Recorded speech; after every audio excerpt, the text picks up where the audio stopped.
Well,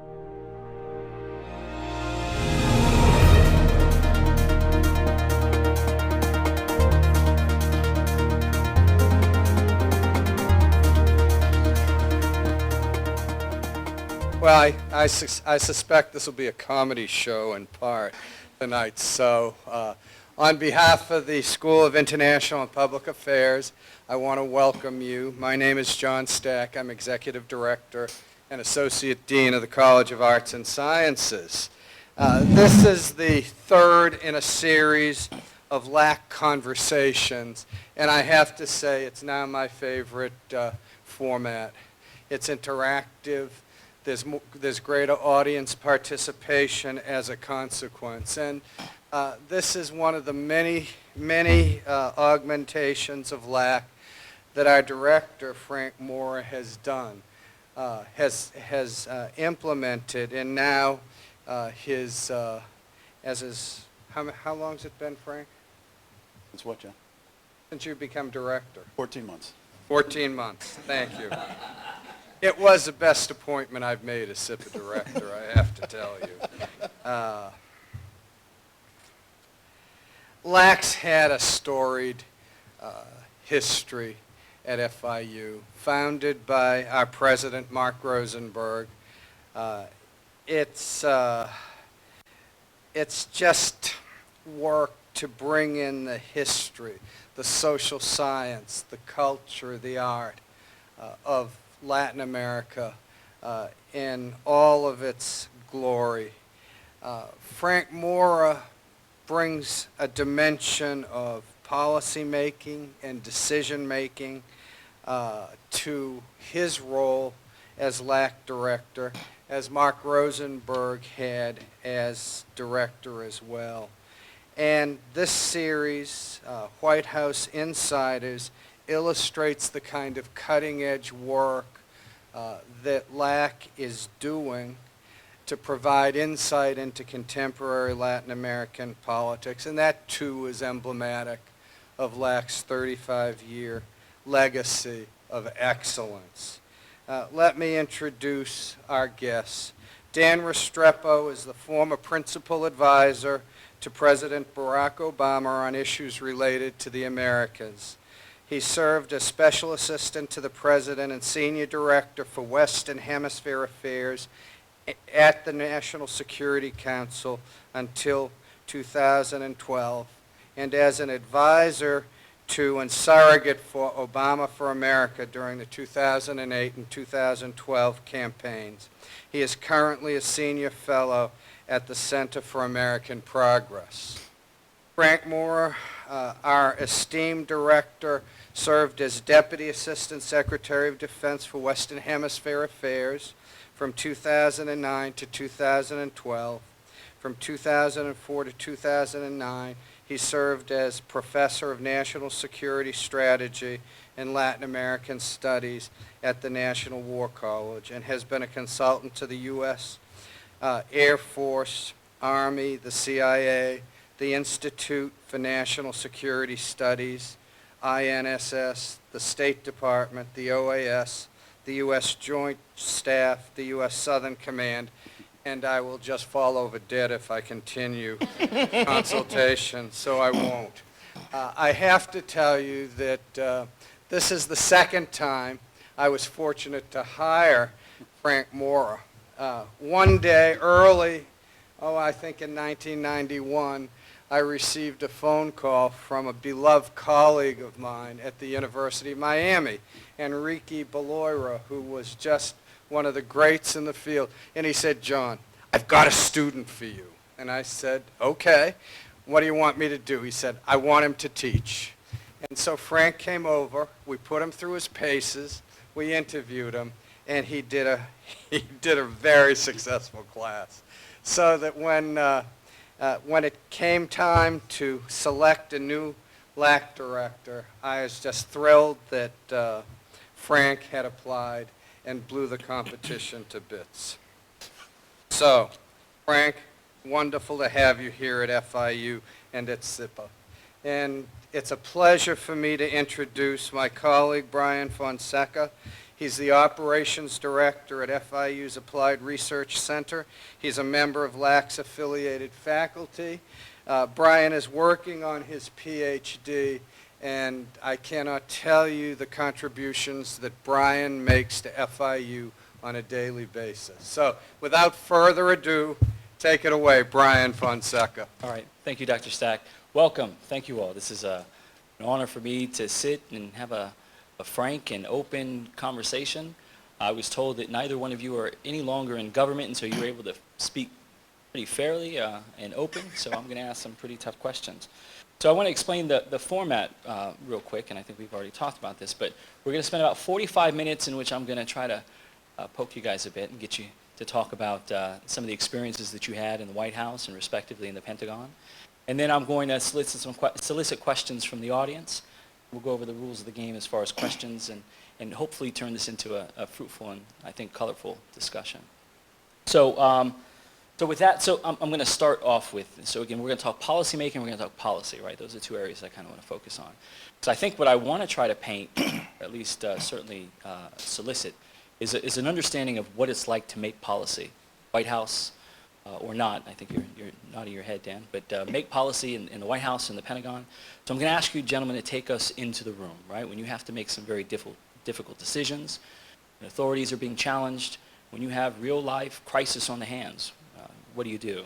So to take us in the room, I'm going to throw a scenario out there, right? So it's June 12th, 2010. The earthquake in Haiti.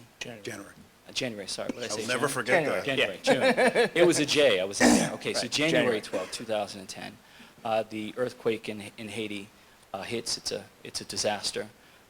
What happens? What goes on in the White House? What goes on at the Pentagon?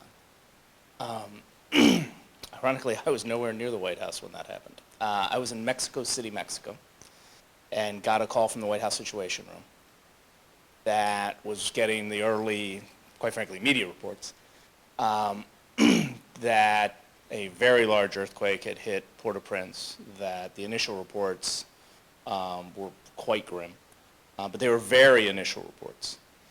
And what happens when something like that happens in the world is a multitude, and particularly the part of the world that you're responsible for.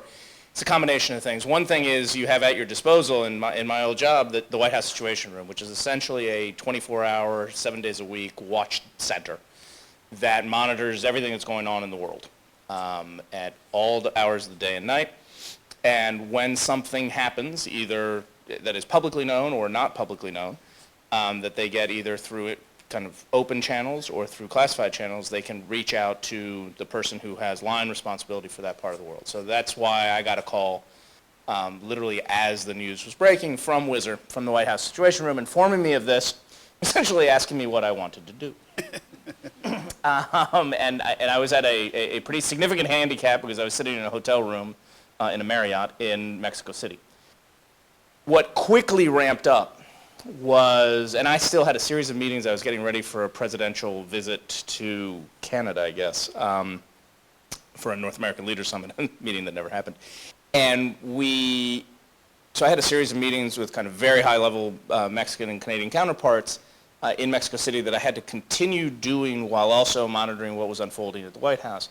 And the first thing you have to do in that kind of situation where there's going to be an immediate desire for comment from the White House, you need to make sure that nobody in your press operations says anything dumb. And there, and particularly Haiti, is a complicated, very complicated issue set, if you will, because you always, one of the first things that pops into your head in Haiti is mass migration. There had been a long-standing debate in the policy community about temporary protected status for patients in the United States.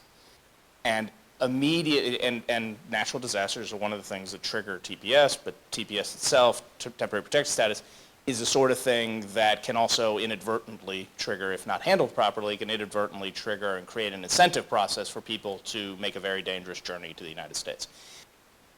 Literally the first thing that went through my head is we got to make sure we're very careful about how we characterize how we understand what has just happened in Haiti. So as not to inadvertently trigger, to make what was already clearly a bad situation much worse. over the course of the next couple of hours, when the gravity of the situation became quite clear, and I was very stuck in Mexico City, which was very frustrating. Turns out if something happens in the Eastern time zone after 5 o'clock, there's no way to get from Mexico City to Washington, D.C. in the same day, in that day. You have to wait until the next morning, which is remarkable and is connected to the world we live in, but that's not a great air connection still. There were meetings convened with the president that others had to staff, obviously, that I wasn't able to participate in. And by about 10 o'clock, 7, 8 o'clock at night, there was the first convening of the Deputies Committee. The Deputies Committee is the number 2 folks from all the departments and agencies in the United States government, so the Deputy Secretary of State, the Vice Chairman of the Joint Chiefs, right on down the line, who had anything to do or potentially had anything to do with Haiti. And that was a meeting in the White House Situation Room that I was piped into by telephone while bizarrely sitting in a dinner in a very nice restaurant in Mexico City trying to have a conversation with my Mexican and Canadian counterparts about this meeting and monitoring this call and monitoring what was going to happen next, where everybody is trying to figure out what we know and how we can begin the process of responding. And I'll kick it to Frank, because obviously most of the initial response, the logistical response that the U.S. government has at its disposal in the hands of the Defense Department. So it was a very quick ramp up of what do we know about what's going on the ground in Haiti, what connectivity do we have with our own people in Haiti. We have a pretty significant embassy presence and aid presence, so you want to make sure you have as much visibility on U.S. government personnel as possible, and what are we doing to help those folks. And obviously, and then beyond that, what do we do? What's the scale of the problem we're looking at, and how can we begin to respond? The president made it very clear, very early, that this was priority number 1. The U.S. government was going to do everything in its capability to help the Haitian people, and our job was to turn that pronouncement, and it was a very clear piece of guidance that didn't require a lot of deliberation, into a practical reality, which we then unfolded over the course of the longest 90 days of my life, of making that happen. The one kind of bizarre aside, at the end of every Deputies Committee meeting, there is a kind of the person who is chairing it, the Deputy National Security Advisor who is chairing it, in this case Tom Donilon, basically runs through the conclusions of the meeting. What are the things that are going to happen between that meeting and coming out of that meeting to the next meeting? Kind of list of things, who was going to do what. And the very last conclusion in the summary of conclusions from that particular deputies meeting is Restrepo get the expletive home. Expletive deleted home. That was the final conclusion of that particular deputies meeting. My job was to figure out how I could get home from Mexico City as fast as possible. And then we can talk about the rest of it, but a lot of it fell very quickly. So the handoff went to the Pentagon, right? Yes. And the Department of Defense has a huge role in certainly mobilizing resources in these particular scenarios, right? So again, I think, Brian, this is important to say, this is a very different policy issue that we managed and handled every day. So this is very different. We were in constant crisis mode, and after the DC that Dan mentioned, the president gives a speech, as he mentioned, and uses the word, I remember this, these people will not be forsaken, right? And as far as we were concerned, yes, he was talking to the American people, but he was looking at the Pentagon. Yes. Right? You are the first responders, because sort of an immediate assessment of the destruction was massive. That there's no government, et cetera. And so we had to immediately marshal and move resources that were in other parts of the world, right, and bring it to bear on Haiti, not knowing exactly the situation in Haiti, right? As you know, we in the military plans, understands the landscape, and then attacks or provides assistance in this case. We had none of that, right? We were very blind, but we were getting calls from the White House saying, get it done. And when the ship from Europe or somewhere else wasn't there in 24 hours, they were saying, where's the ship? Well, sir, it takes about, I don't know how many hours or days for the ship, but we're getting there, we're moving. So there was a lot of pressure. I want to emphasize this. A lot of pressure from the White House, because the president said what he said. And the secretary was clear in his guidance, and he was pushing it down, and he was also saying, get it done. So Southcom, of course, had the lead, and so they were pushing, and the commander was pushing, but this was no easy feat. At that point, we weren't having many interagency meetings other than what we were doing on the phone. We were on press and go, go, go, go mode. Later, right, Dan? I think with a couple of weeks, then we started thinking about other issues. How do we coordinate our assistance? How do we get other agencies involved? I think Dan was chairing meetings along with your colleague. There was two. Who was it? Yeah, it was. The international development folks, Gail So, Smith. Yeah. you know, and Samantha Power, Yep. by the way, was Yep. involved in the current UN ambassador, was very involved. I mean, we had a lot of folks involved, and that created problems. Now, remember, there's an international component to this, right? Right. So there are our partners. There was a UN mission, of course, in Haiti. The Brazilians were leading. We had all of this assistance coming in and no way of coordinating. I'll give you an anecdote, right? I got a So. good one on this too. Go ahead. So all these, first of all, the airport it's just, if you've been to the Haitian airport, it's just, Right. It's when it's- not really an airport. yeah. So, and it wasn't in good shape, and we needed that cleared for all the assistance. But then the Bolivians and the Sri Lankans and everyone wanted to help. Well, how do you coordinate the arrival of all those planes in that airport? And I remember vividly that we got I don't know who called me, but said the Bolivian vice president is an hour and a half away, and he's going to want to land. You cannot deny him landing. As you know, planes are been lined up Rotating, for hours, yeah. right? So everyone's getting ready. And how do we get and if we don't allow the Bolivian vice president to land, it then becomes, then I get a call from Dan saying, or not Dan, No. the State Department, Yeah, that would not- saying, let him land. Well, that's the issue that I now have to manage. I've got folks in the ground saying, we can't land this, and I got the State Department saying, make it land. That's every day. So much so that I have the same anecdote with a different country. Again, the airfield in Port-au-Prince, the airport had, if I'm remembering my numbers correctly, the standard day, January 11th, 2010, I think the airport handled like 15 flights. Yeah. And at its peak, the U.S. Air Force had it handling north of 200. Incredible. Which is remarkable because there was literally nowhere to park planes. Exactly. So this was plane lands, plane gets empty, plane takes off. I get a call. For the first time in about 2 weeks, I managed to get out of the office, almost literally. My wife was changing jobs, so there was a farewell dinner to her. I went to a hotel that's right next to the White House, wasn't very far away. I'm sitting down to dinner it's like 8 o'clock on a Friday evening. My phone rings. Needless to say, you answer your phone when your phone rings. And I answer the phone, and it is the Brazilian ambassador to the United States. And there had been a certain amount of tension between the Brazilians who were heading the UN stabilization force in Haiti that was there before, had suffered significant losses in the earthquake themselves, and were going to be the follow-on force. The UN was going to be the follow-on force for when U.S. forces left Haiti. There'd been a decent amount of tension at the airport about control of the airport and who got to decide what. We were essentially running the airport because we could.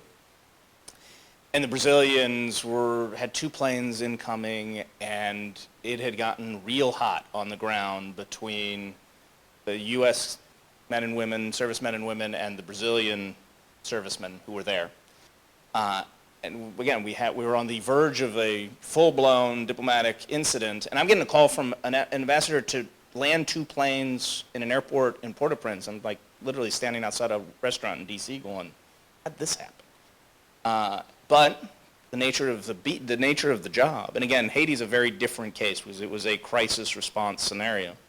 I tracked down General Fraser, who was then the Southcom commander, and explained to him the nature of the problem. And lo and behold, 25 minutes later, there were 2 Brazilian planes had successfully landed and were unloading in Port-au-Prince because they had to. And again, it was the sort of thing that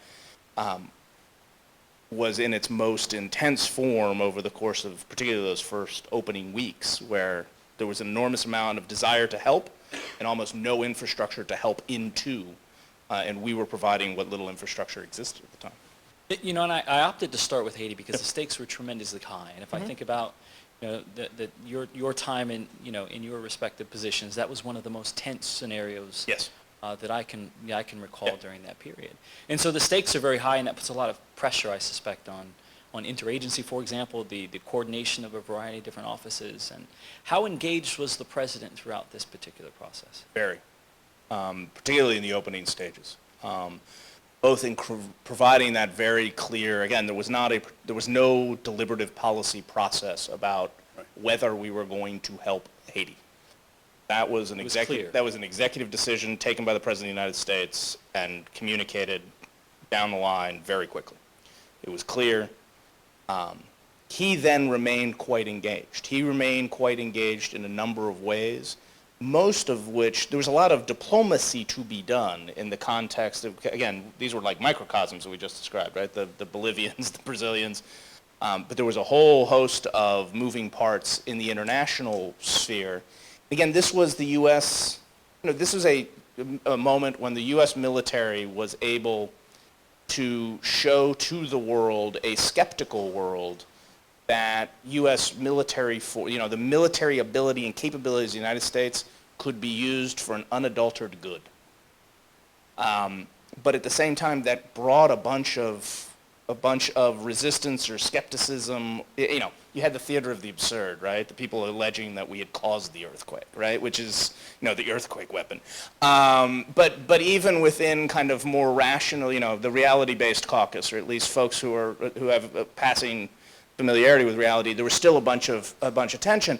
And a lot of what the president did in that time was on the phone pretty constantly with folks from the key countries. He talked to Lula a bunch in that window. He talked to, I distinctly recall several conversations with President Bachelet at the time. This is before Chile then undergoes a significant earthquake only a number of weeks later in February.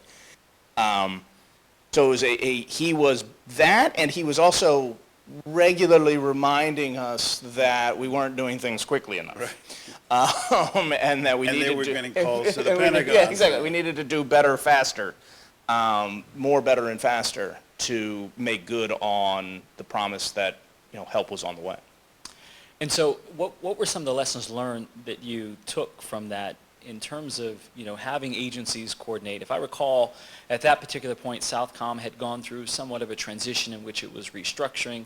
I sense you get where I'm going with this, and it seemed to unravel because U.S. Southern Command didn't have a crisis like this really sort of challenge this new formation of new processes within the combatant command. And so interagency coordination was really stressed, right? That was important. After the immediate emergency crisis mode, Dan and his colleague would chair a number of meetings to deal with very specific issues. For example, the remains of U.S. citizens. Mm-hmm. That would seem on the surface an easy call. Right? You have Americans who died in the earthquake. You simply try to find a respectful way of bringing them back to their families.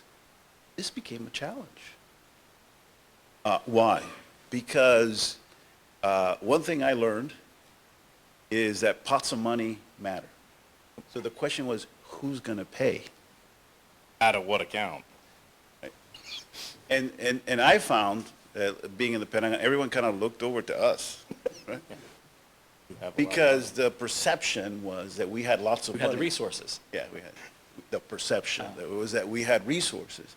And so my bosses were dealing with an issue that it was not in the purview of the Department of Defense, right?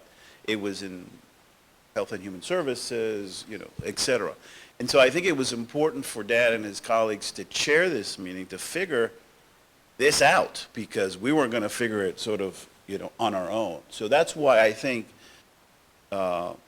having those interagency meetings, however much I sometimes disliked those meetings, but coordinating and sort of at the end of the meeting having a sense of, okay, now we know what we need to do. And now a lot of the, we didn't solve all those things in these meetings, and sometimes we had to push things up to the deputies and maybe the principals. So usually the principals was for decision. But this was interagency at its best and at its worst. Right. And one of the real challenges was Haiti was in a lot of ways unique in that its proximity to the United States ended up meaning a lot of domestic-based U.S. departments and agencies played a role where they normally wouldn't in disaster response.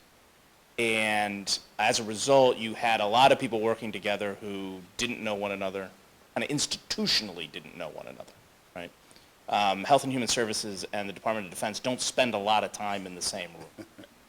And with the Department of Homeland Security or the Justice Department. So you had that set of factors and a lot of, in the policy process writ large, that was my job to coordinate at the assistance at that initial level, the kind of who's in the room and the relationships that exist between and among them, both institutionally and then personally over time, matters an enormous amount in solving these kinds of problems or formulating any kind of policy.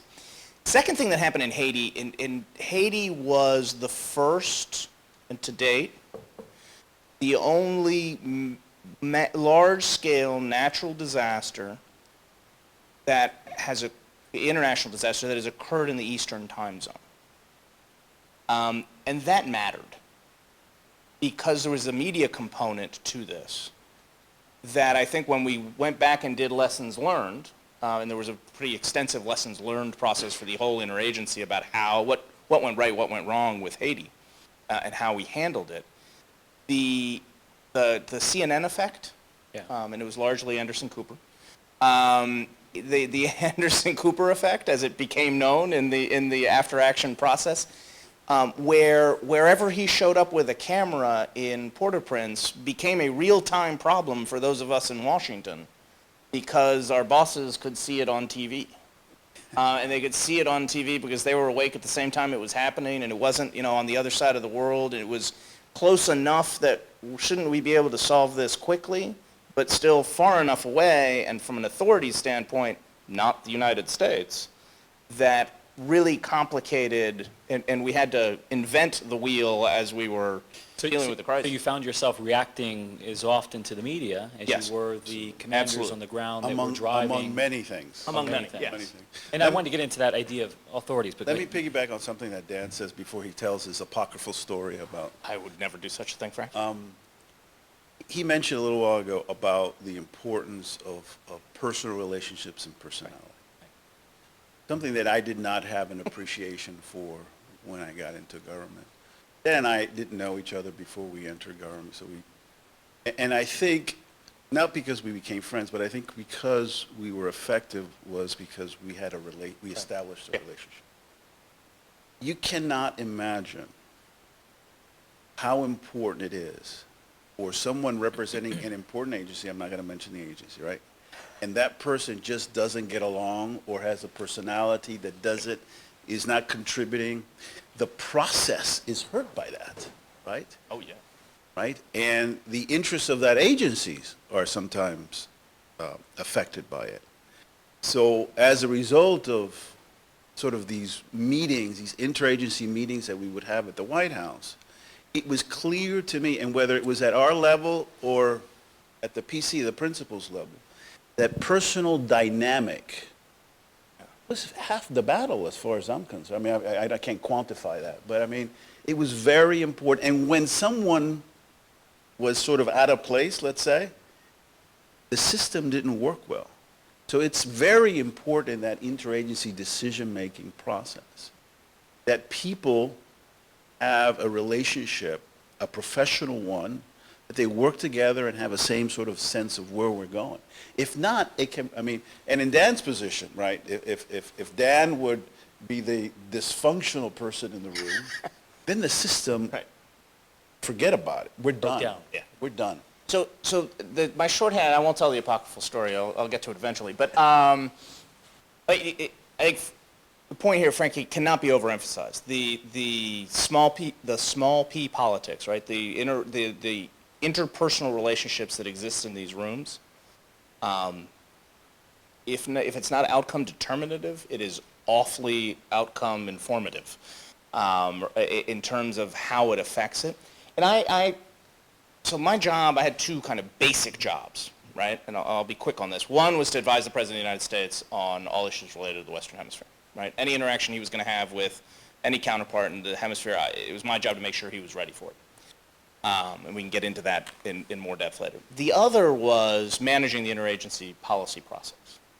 And at one level, there was a big function I played that I always described as couples counseling for the interagency.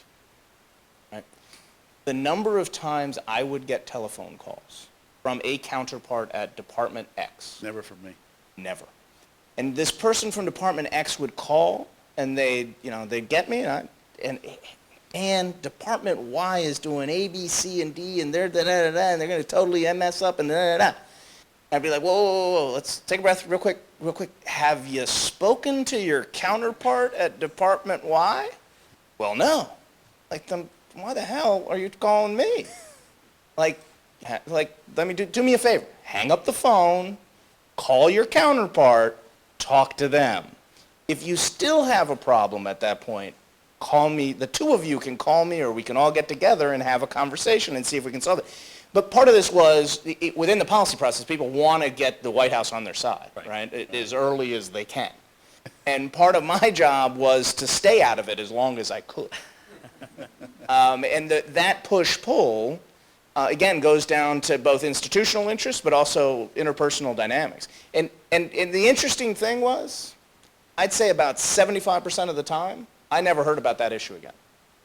Because Department X would actually talk to Department Y at a sufficiently senior level that it wouldn't be just a bureaucratic fight, and they'd get to a workable solution. And again, that issue would be resolved in the sense that it wouldn't continue to gum up the works. So these how people interact with one another and how these cultures interact with one another, because our departments and agencies have very different cultures. So talk to me a little bit about authorities, right? I mean, this is sort of where we're going with this. The level of authority you have as an individual, particularly a senior individual in a particular, whether it's the Pentagon or the White House, how much authority do you really have to shape the policy, implement the policy? Those are two really different things. Yeah. They are. Well, let's shape Right, it yeah. and implement. I'll go after one and then let Yeah. Dan. So, on Western Hemisphere Latin American issues, this was not an issue that was on the president's mind 24/7, right? He had at that time an economic crisis of the likes we had not seen since the Great Depression, just to name one crisis. And so, and that I think is true of the Secretary of Defense, right? Right. Oh, right. Secretary Gates was dealing with Two wars. Iraq and Afghanistan and Iran, and I'm probably forgetting things, right?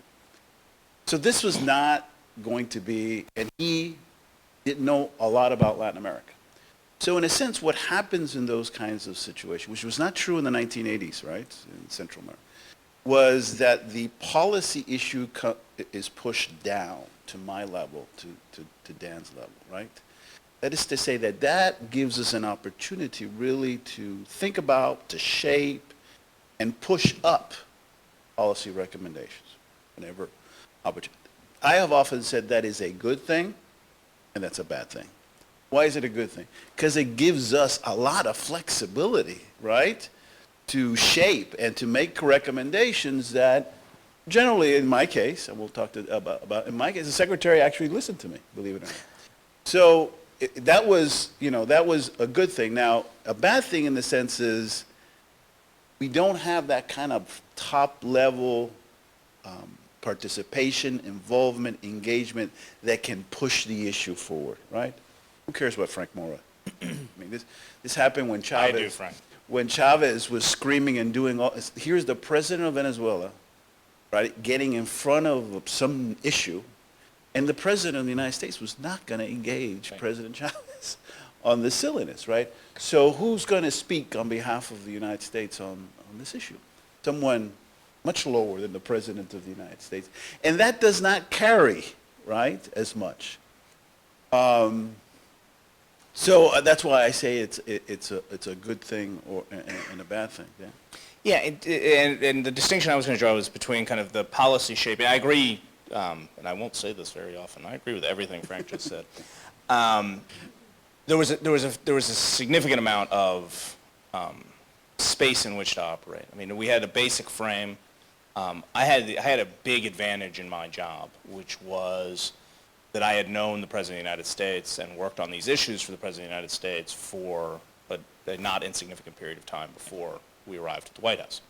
So I knew what he thought about the region without having to ask, in the sense that the basic contours of it were pretty clear to me.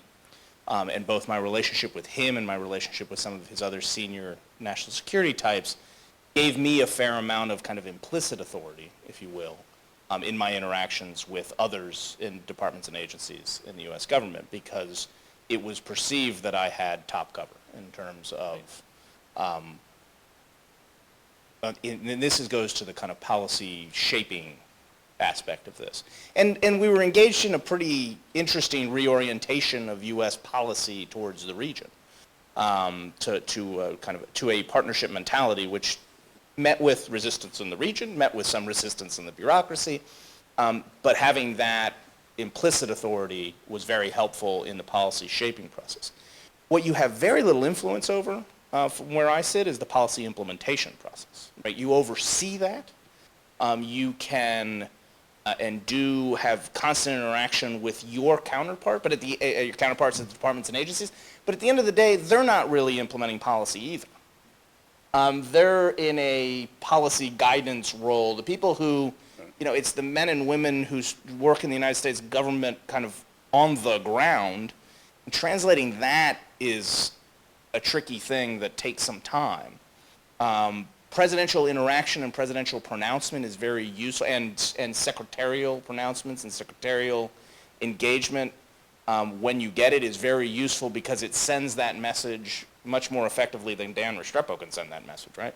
That when people get and see President Obama, for example, at the 2009 Summit of the Americas, stand up and give the speech that he gave, my job was a lot easier the day after that than the day before it, in terms of dealing with kind of bureaucratic resistance, if you will, in terms of our new way of looking at it. It was pretty clear that this was coming from the President of the United States at that point. I wasn't just making it up.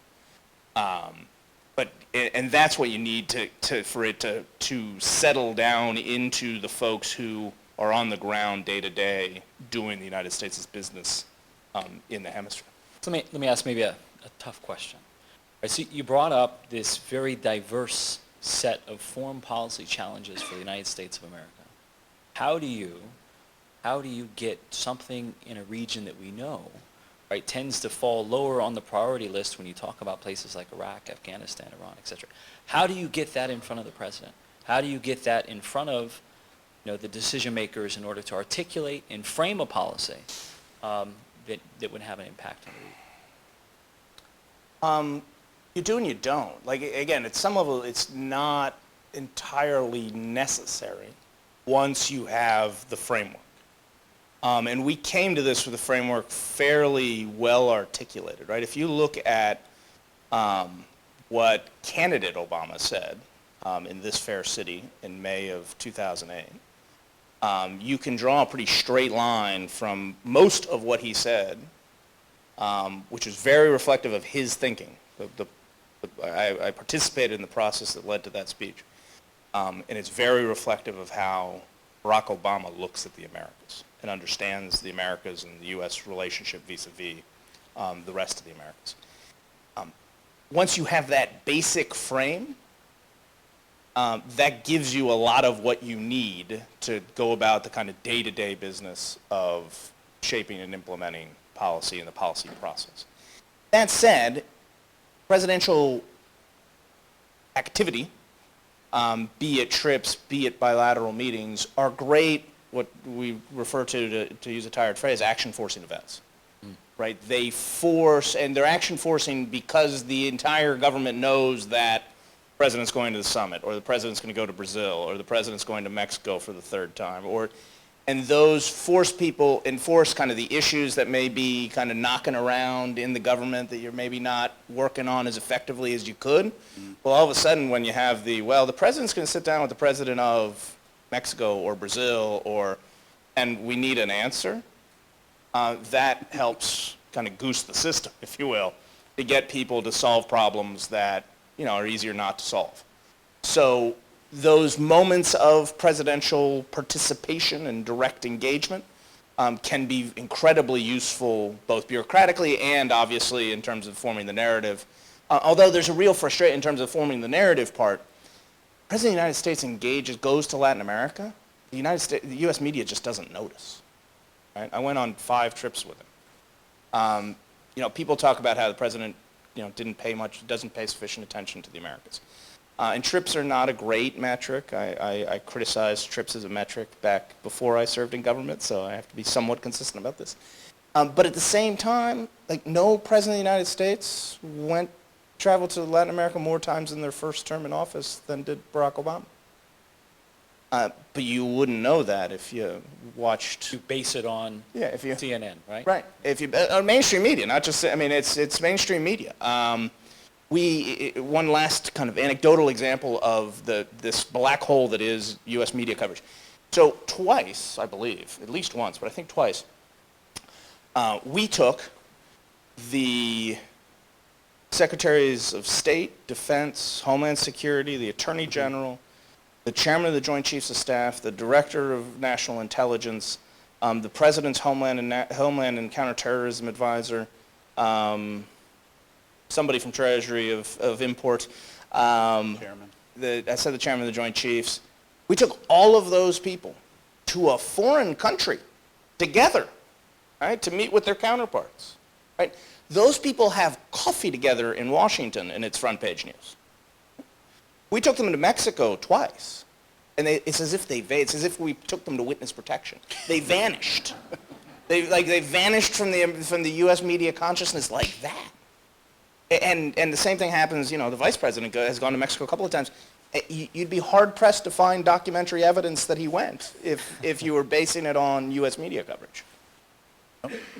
So you were telling me a story about Argentina. It was a fascinating story, so I'm going to call you out. Tell us about what happened in Argentina.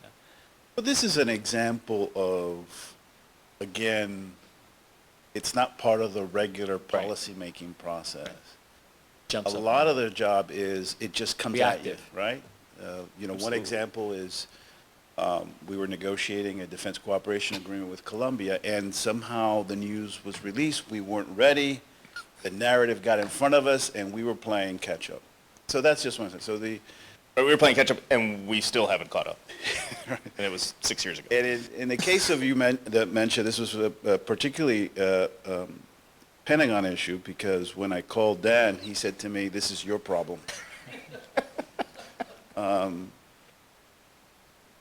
So we have One of Frank's apocryphal stories. But go ahead, Frank. This is not apocryphal. No, it's a great story. We have a training program called the JCET, Joint Combined Exchange Training Program, right? This is a small group of special forces that go and train with counterparts in the region. We do it throughout the world, by the way.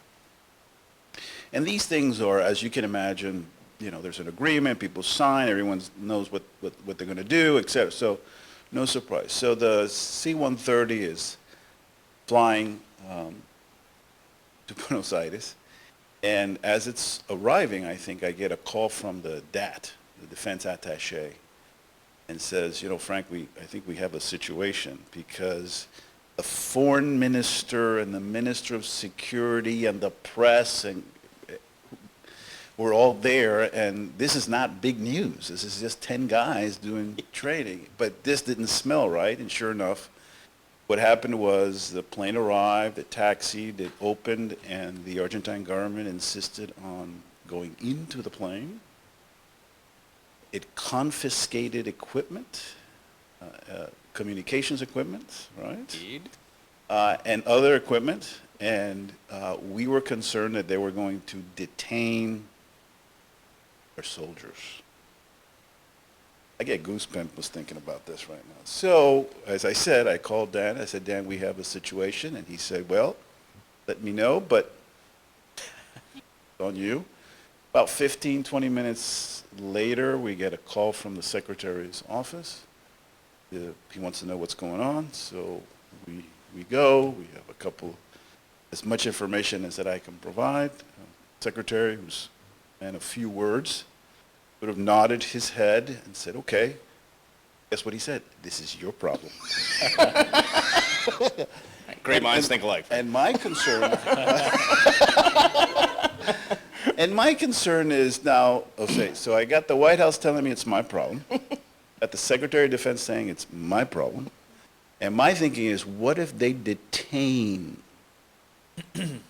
This becomes to me, it that would becomes have been a our White House. problem. No, that would have been our problem. So- Yeah. And it can reach to the presidential level. Yeah, that would have been And our I don't problem. want that, right? I want to, and so, many of you are asking, what were the Argentines thinking about? I have a theory.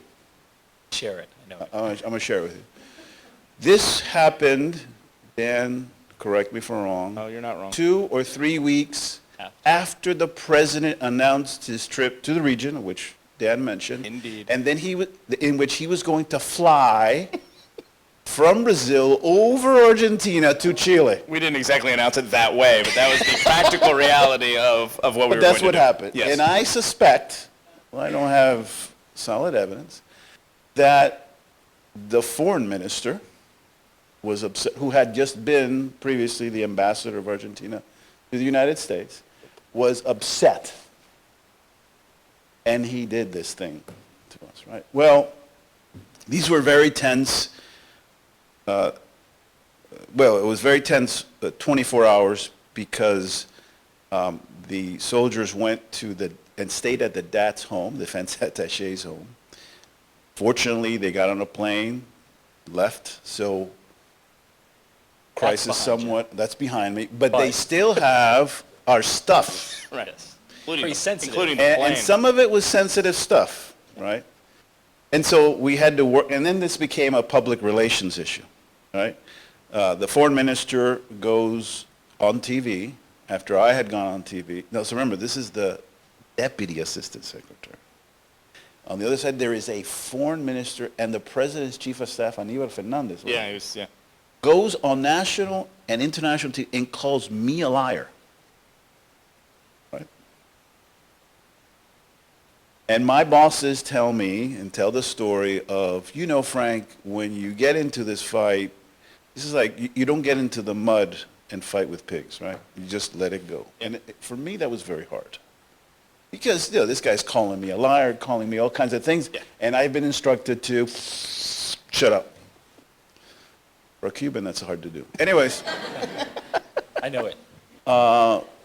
but that was an instance where it was really just on, and I imagine this happens with other agencies, right? Yeah, absolutely. This was just on me. Oh, yeah, and by the way, keep me informed. The State Department helped. I'm sorry, I should have said that. The State Department was obviously involved. The ambassador was very much involved. State Department was involved, but I had to work through it. And I've been trying to get past it. You can tell I have issues. I pulled you back. Yeah. No. You got the plane back, though. We got the plane back. And the stuff. We got our stuff back, but, well, Thank you. That's a good one. So, Dan, you talked a little bit about how the U.S. policy is framed, right? Yep. So that transition.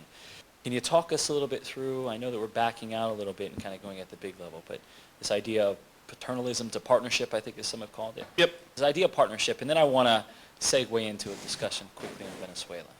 It has to happen. We have to have it. Sure. No, I kind of at the base, at its simplest form, when I'm forced to kind of describe in a sentence President Obama's approach to the Americas.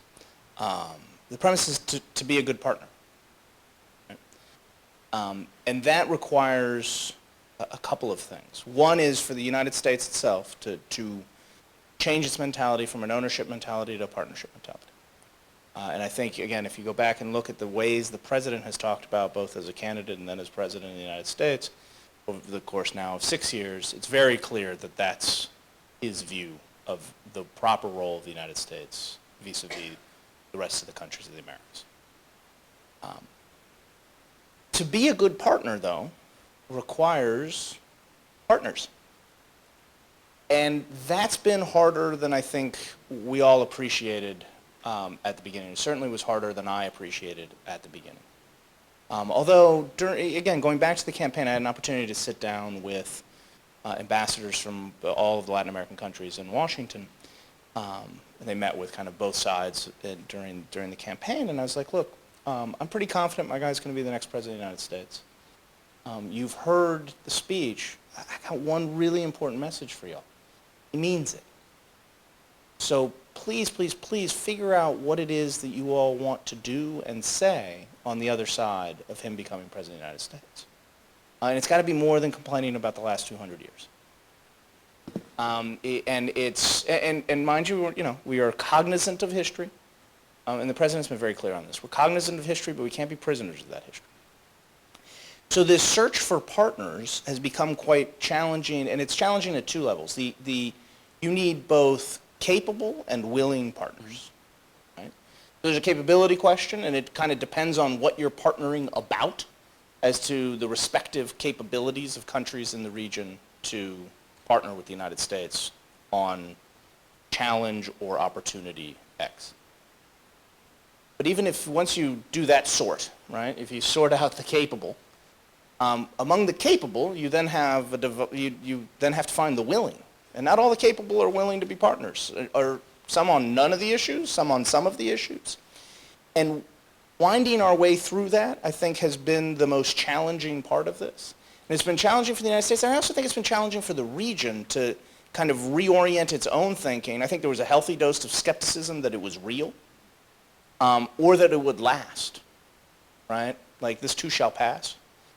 And there's countries in the hemisphere, you're heading us towards Venezuela. There's countries in the hemisphere that, for their own reasons, have no interest in partnering with the United States, right? Who, and quite frankly, from an analytical standpoint, aren't that particularly interesting to examine the relationship, because they just don't want, not only do they not want to have a relationship with the United States, they need an antagonistic relationship with the United States for their own domestic political reasons. There was a pretty conscious decision not to spend a lot of airtime, at least, feeding into that, right? If you're going to rail against empire, it's a little harder to rail against empire when the emperor looks and sounds like Barack Obama. And I think you've seen that in the actions of a number of governments in the region that the same rhetoric didn't quite work as well as it used to. But going back to this kind of the willingness and capability, I mean, they're clearly willing partners, right? The Colombians are very willing partners. The Mexicans have been very willing partners. The Chileans, the Peruvians. A very undecided partner that certainly has a great deal of capability is Brazil. So you were missing Brazil. Yeah, no, I'm not missing Brazil. And extremely capable, right? And has kind of globally emerged, and but has real divisions about its own place in the world, and particularly its willingness to cooperate with the United States, even on issues of mutual interest. And again, I think that has made it more challenging. That has been more challenging. I think this is actually globally true also, if you look, because I think the president's basic approach globally is to work in partnership everywhere he can. But finding capable and willing partners has proven to be, it's quite convenient for the U.S. to take care of things, because both it requires less of the other countries, and you can kind of sit there and carp when things don't quite work out perfectly. There's a long historical narrative to feed into that it's the U.S.'s fault, rather than kind of stepping up and carrying some of that burden as countries emerge. So that's been kind of some of the push-pull that we encountered and they continue to encounter in this trying to be a good partner in the Americas. So we did gloss a little over Venezuela. That wasn't meant to be a full answer on Venezuela. So, I mean, how do you? I think that certainly here in Miami, Venezuela is a pretty important issue. So how do you reconcile this concept of, let's not play into it, versus the domestic political consciousness of wanting the United States to play into it? How do you start to reconcile that? Can you reconcile that? And here, this is now a sort of discussion on analysis and not on Obama administration policy, but it is hard for us, the United States, and even for our partners in the region, to think that we don't have a solution to everything, right? That there's a problem and that we can solve it, right? The truth of the matter is that there are limitations to that, right? There are limitations to that. And I think in Venezuela, it is unfortunate, I think, what is happening. I think that country is spiraling out of control. You have to sort of take a step back and say, what exactly can the United States do here? Think about it, right? So there's talk of sanctioning individuals, right? There is talk of being more vocal about, public, more confrontational about the political crisis in Venezuela. I'll say this. I think those are feel-good things. That makes you feel good. It makes you feel like you're doing something. But you've got to, as a strategist, you've got to think about outcomes. What are the consequences of this, right? Not what makes you feel good. Professors will say what feels good. We got to think about what are the consequences here. And that takes some thinking. And if you think that the consequences might be actually counterproductive, then you've got to take a step back, right? Because military intervention is not an option to deal with the political crisis in Venezuela. So those days are sort of gone, and even if they existed recently. So we have to understand that. And I think we oftentimes still think in the Cold War. We realize we're in the 21st century. We understand the environment, but our gut is like, this doesn't seem right. This is not what it used to be. Oh, the United States must be indifferent, weak. And no, this is a different era, right? And I've often said, and you've heard me say, Brian, that U.S. leadership is necessary, but it is not sufficient. Unless the Latin American countries, Venezuela's neighbors, which I argue have a bigger stake in what happens in Venezuela, are prepared to do something, to come to bat, right? And together work to find and help, then why should it be the United States by itself? I think the United States should join other Latin American countries but if other Latin American countries, why should we put our chin out there? So that we because I think that Maduro, as Chavez, is desperate to get us involved in the internal force. He invents stuff because the United States is just not playing into it, and yet even then he's trying to invent conspiracies and things like that. Yeah, I mean, look, I think probably the most important lesson I learned in the 3.5 years I was at the White House was the paramount importance in differentiating between a problem and our problem. Right? And this goes to what Frank was just talking about. It is undoubtedly true that what is happening in Venezuela today is a problem. It's actually a series of problems. And very big ones and tragic ones for the people of Venezuela. The ability to externally affect what is going on in Venezuela is, if it exists, it's hard to see how you do it. Be it the United States or others. And the United States in isolation, so this also circles back to the notion of you need willing and capable partners. And you've gotten crickets or worse out of Brasilia and Bogota and other capitals around South America. And they, for their own political reasons, quite frankly, right? I mean, Bogota is playing a bigger game right now where vis-a-vis the FARC, and and that calculus is the calculus they're going to make, and you have to understand that that's the calculus going to make. Brazil's in an electoral season, and also the current Brazilian government has the tendencies that it has for political and ideological reasons. But there's a series of factors that you have to be cognizant of as you're trying to work through what could be done externally to affect what is a problem, again, but not our problem in the strictest sense of this is something the United States and the United States alone needs to address and can address in a positive, difference-making way. Again, we could feel good about it, maybe. You could have the psychic satisfaction of, Punitive action. yeah, punitive action, but will that actually lead to the outcomes, or will it make those outcomes any more probable or any likelier? I think it's pretty hard to argue that it would. So, I mean, maybe it's a tough area. I mean, let's talk about Central America for a moment, right?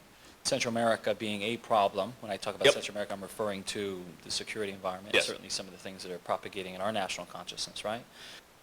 A problem versus our problem. Mm-hmm. At what point does that transition to our problem, and how do we then affect Right. some change in a positive, substantive way, with or without strong partners? Do we, in any case? I'm real skeptical you can without, right? I think the security situation particularly in northern Central America has evolved to the point that it is our problem, right? It is a problem where there are clear U.S. interests at stake.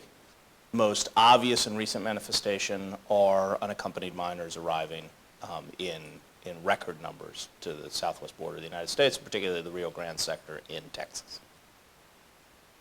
Your ability to change that and ability to change the fundamentals on the ground in these countries is really limited. Because no U.S. assistance in the world is going to work until, and this is where leadership may be necessary but is insufficient, until the economic elites in these countries decide that these countries need to be viable, sustainable places to live. And they haven't made that decision. They've made, quite frankly, just the opposite decision. And again, this is more kind of analysis than obviously. It sounds like policy. Jose Miguel Cruz's recent op-ed. And it goes to, in the counterexample, and my last name is something of a giveaway that I may have some Colombian origin in me. The stark contrast is Colombia, right? Because right now people are kind of like desperately looking, is there a plan Colombia for Central America, right? Is there a plan Central America? And I think what people forget about Plan Colombia is the U.S. played an important role, undoubtedly. Plan Colombia worked. Colombia is where it is today compared to where it was 15 years ago because of what Colombians did. And because in the early years of this century, the Colombian economic elite, after a unbelievably disastrous bet in the other direction that they could protect themselves and that they could go it alone, and ended up creating a monster that they could not control, realized, whoa, wait a minute, we've got to back the state. It may not be in our immediate economic interest, like tomorrow or next week or next month, but unless we get a viable state, unless we have a viable, both an effective security system and a viable judicial system, we got real they were in the abyss. They didn't look into the abyss, they were in the abyss. It was survival. And they decided, and they bet on the state, and they've won big, actually, right? If you look at, Colombia is a much better place. It's not a perfect place by any stretch of the imagination. It's a much better place than it was, and those economic elites are in a much better place than they were 15 years ago. And they had the foresight to make the medium to long-term bet that, unfortunately, the elites in northern Central America have shown no willingness to make yet. Until they do, there's real limitations as to what the U.S. or anybody else from the outside can do. That's a good point. You're talking about Colombia, and I think the Colombians invested 3 times as much as the United States invested. At least. More than that. At least 3 times. And I mean, the question becomes whether or not Central American elites can embrace 3 times of what they're asking the United States to They're do. going to have to want this more than we do. Yeah. Right? And, We can support, but they can't, be very blunt, sort of abdicate responsibility here. We can't fill that void. This is not a money problem, Brian. right? No, it's not. It's not a money, it's a structural problem like Really, Dan $500 million described, in the right? last few years invested in Central America? If we would have provided Colombia with $8-9 billion, but the Colombians would not have made the sacrifice in terms of the reforms, nothing would have happened. Right. We'd have wasted $8 or $9 billion. I think in Central America is the same case, Yeah. right? Central Americans, governments allude to, oh, we caught more cocaine, or, oh, we detained this narco, and we sent them to the United States, et cetera. And that's a success story. And that's fine, but that's not going to solve the problem, right? That's not going to solve the structural problem of poverty and inequality and lack of, infrastructure and access to healthcare, et cetera, et cetera, et cetera. That requires real sacrifice, right? And so to say that the violence, and I've said this before, that the violence in Central America is a drug trafficking problem is bad analysis. Because I've often said, in 1980s, we had violence in Central America. The players were different. We had communists, we had Cubans, we had Sandinistas, we had the Soviets, and now we have Sinaloa cartel and we have gangs. They're a symptom of a problem. Yeah. And that analysis often comes from some of the leadership in Central America, in which violence is the sort of the root of the problem. But I think we're closing up, on which I want to solicit some questions from the group. But I do want to ask one last question. You got nervous, didn't you? I saw some nerves there. So if you look back at your respective tenure and your positions, are there any moments in which the consequences, as you point out earlier, the consequences of your decision are not as you intended, right? You're moving very fastly. I mean, you're moving very quickly in these positions, oftentimes shooting from the hip. I think that would be a fair assessment by the smiles. I think that's validated. But there is a story, and I shouldn't say this, but there is a story. Nothing good ever comes from someone who starts by saying, I shouldn't say this but. Right. Right? no, I will say in the something. history of those statements, after the but, Just usually to doesn't give an work. anecdote and lively things up before we go to question and answer. It was always a bad thing when my secretary would call me and say, Dan Restrepo's on the phone. It's a bad thing. It's not good, right? I sometimes call Dan, but when I got a call from, oh gosh, I'm too tired. And that didn't happen too often, but it happened every once in a while. Dan, in his own snarky way, would lay out the problem with me or with my department and say, how do we get to this? And so we had a few of those. But the point there is, it was solved this way. Right? This did not have to go to an interagency, or he didn't have to go to my boss and say, Maura's an idiot. Well, maybe you did, I don't know. Or, Maura's not doing this, and, the White House needs this to happen. So, we needed to be responsive to these issues. And we worked through all of them, even the tough ones. I'm not going to talk about, but even those little stories, even the tough ones, and there were some tough ones. Yeah. But we worked through it. Yeah. The 3.5 years that I was at the White House are riddled with kind of the laws of unintended consequences, right? It's a decision-making environment where you never have, no decision-making environment do you have perfect information. You don't have the luxury of even imperfect information sometimes, right? You have to, I used to say to a colleague, not this esteemed academic, a different esteemed academic colleague, who, when presented with problems, would often, worry that we didn't have enough information to make a decision. And after telling him that worry was not a policy position, I would very bluntly, and I'm a relatively blunt person, with doing some violence to the word relatively there, the beauty and both the beauty and the danger of our jobs, look, we got to make a decision based on what we know today.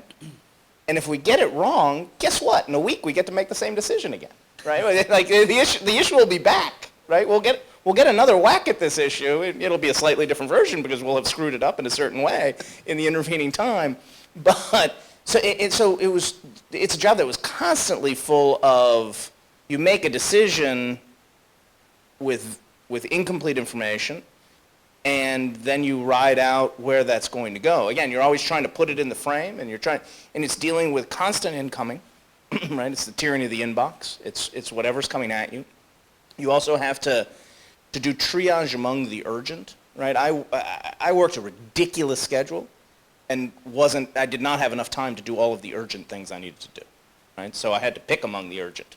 Sometimes you picked wisely, sometimes you picked less wisely. But guess what? When you didn't pick that wisely, that thing would come hit you in the head, and you'd get to deal with it then. Again. Right, you get to pick again. There's a constant cycle of getting to pick. Actually, Frank already touched on an unintended consequence, right? Which I share his theory as to why he had the problem with an airplane in Buenos Aires. I think there was a certain amount of offense taken by the senior levels of the Argentine government that we decided not to go to Argentina when we went to Brazil and Chile, right? He had an objective reason for not going to Argentina. We had, and it's one of these subjective reasons, like I had thought this through, right? We had to pick countries we were going to go to, the president was going to go to. And it was clear we were going to go to Brazil. So then we had the question of, okay, Spanish-speaking country in South America that we can go to, right? Not a long list, right? There are at least a couple right off the bat that you take off the table that's not viable. And then I decided, kind of in the new, one of the things that were often critiqued in the United States is having presidential candidates, right? That there is a U.S. presidential candidate. So one of the things we avoided assiduously, and I think they continue to avoid assiduously, and I think they don't get nearly enough credit for it, is in the last 6 years, the U.S. has not had a presidential candidate in Latin America. Be very hard-pressed to tell me who in any race was our candidate. So I came up with the decisional criteria. We're going to avoid countries that are in electoral years, right? And I made this decision before I even thinking about which countries were in electoral years. Of the countries that were possibly in play, there were 2 countries that were in electoral years that we wouldn't go to. One was Colombia, the other was Argentina. Right? We didn't want to go be used in a political way. And again, we made the decision objectively. We made it like we don't want to go be a pawn in anybody's politics. We don't want to be seen as intervening in anybody's politics. And what's your payoff for not intervening in somebody's politics? They confiscate an airplane and try playing politics with you. And Thank then you, Dan. I appreciate it. Yeah, no, exactly. Yeah, it's the least I could do, Frank. The least I could do. But then you tell him it's his problem. Because at that level, it was his problem, right? Because thankfully, the serviceman got home just fine, and at that point, it really was a problem that didn't require the White House to get engaged, and quite frankly, that's what they were looking for at some level. The elevation of the problem into a presidential or very senior level. It goes to the whole point that Frank was told to shut up after being called a liar because the thing Hector Timmerman wanted was to get in an argument with the United States. Right. And that distracted both from what he was trying to distract from and distract from this ridiculous move that he had orchestrated in a fit of, we weren't paying enough attention to them. Which always kills me when folks who complain about U.S. interventionism, like when the U.S. doesn't engage enough, like, come on, pick one. Like, so that was a complete law of unintended consequences, like pretty objective set of criteria that ended up with a U.S. military plane getting confiscated and Indeed. Frank having to deal with the problem. This is great. I think it's about time that I'm going to, this is one of the toughest things, managing the questions. Godspeed. Do we have, thank you, do we have some mics? Okay. So here's what I'm going to ask. I mean, certainly, raise your hand if you have a question. We're going to place the mic up here, right? Yes. Now, what I'm going to ask for questions, if you have more than 3 or 4 sentences, then you're running off into a monologue, and I'm going to politely ask you not to. Our guests are going to stick around for a few minutes after we conclude in case you want to have, a more lengthy discussion. In the meantime, this is set up for questions. These guys are tough, so they can certainly take the tough questions. But what I'm asking for is questions, not not dissertations or monologues. So try not to make me out to be too bad of a guy by cutting you off. So please come on up to the front of the mics if you have questions. Again, questions. Hi guys, my name is Adrian Gonzalez. I'm a political science major here at FIU. There's a very famous saying in politics that all politics are local. One of the issues that's ongoing here in Miami, especially with the Cuban exile community here, is a question of the foreign policy that we have towards Cuba. More particularly, one of the questions that especially this week has been on the press a lot is the whole issue of the Cuban intercultural exchange. Basically, the statement that the exile community here in Miami makes is that this intercultural exchange program, which is part of our foreign policy, is allowing for people to, who are aligned with the Castro regime to come over to the U.S. under a visa, supposedly just to perform here in the U.S. But what's in actuality happening is that they're coming here, making profits here by having these concerts, and then they're going back to Cuba and praising the regime there. So what are your thoughts on that specific policy of the Obama administration? Frank only looks at me because I don't live in Miami, so I can answer this question. No,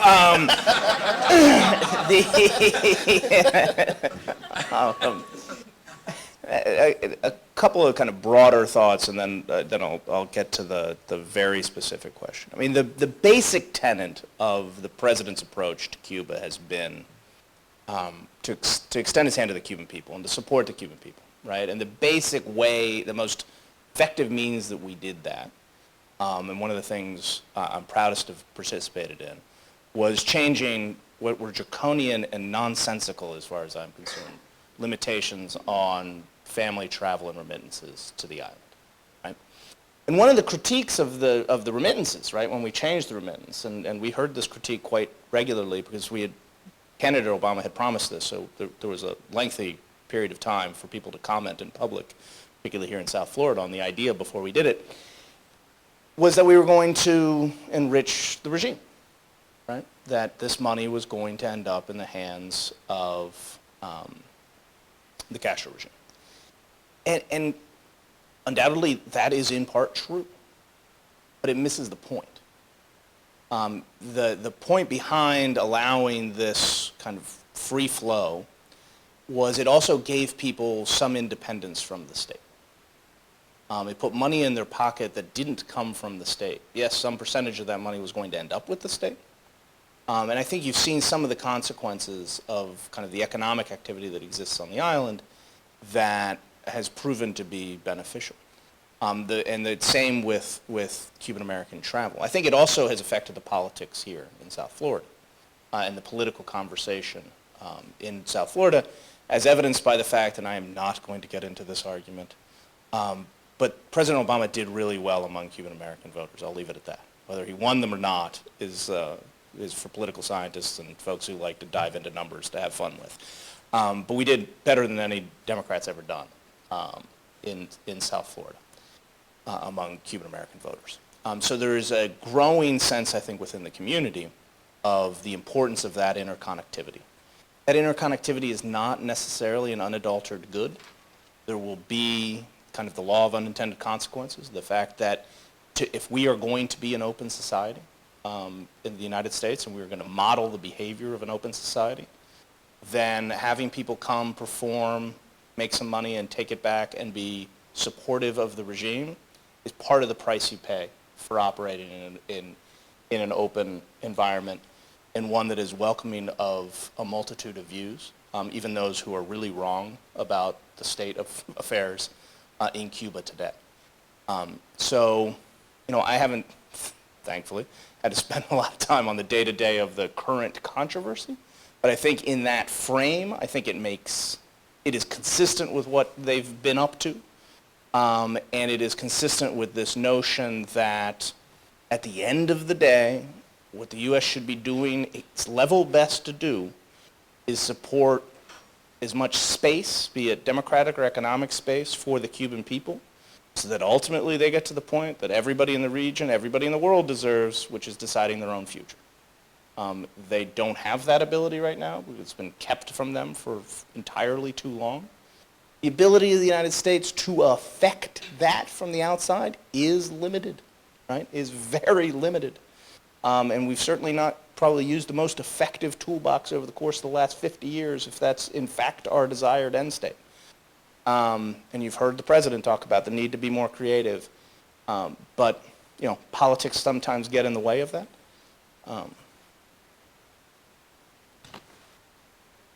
Questions? Hello, my name is Maria Fernanda. I'm a women's studies major and sociology major here at FIU, and my question to you is, where are the women in your leadership in your position, and have they been effective in dealing with Latin American presidents such as Brazil, Chile, Argentina? Thank you. Absolutely. The current, to cite one very specific example, and somebody that we both worked incredibly closely with in her previous iteration, and then some in her current job. The current Assistant Secretary of State for the Western Hemisphere Affairs at the Department of State is Roberta Jacobson, incredibly talented diplomat.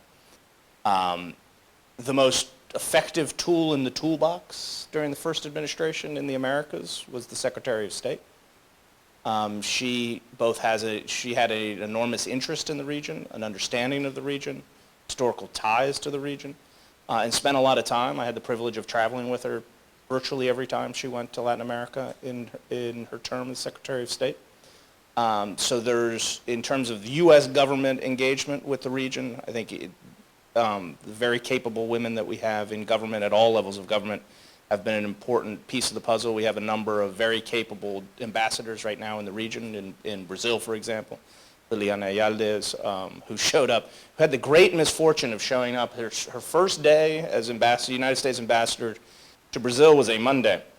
The Tuesday that followed that Monday was the day that the Brazilians decided they were not going to come for a state visit to the United States, which is a pretty unprecedented act. So she had a tough start and has had to live through a kind of complicated political season.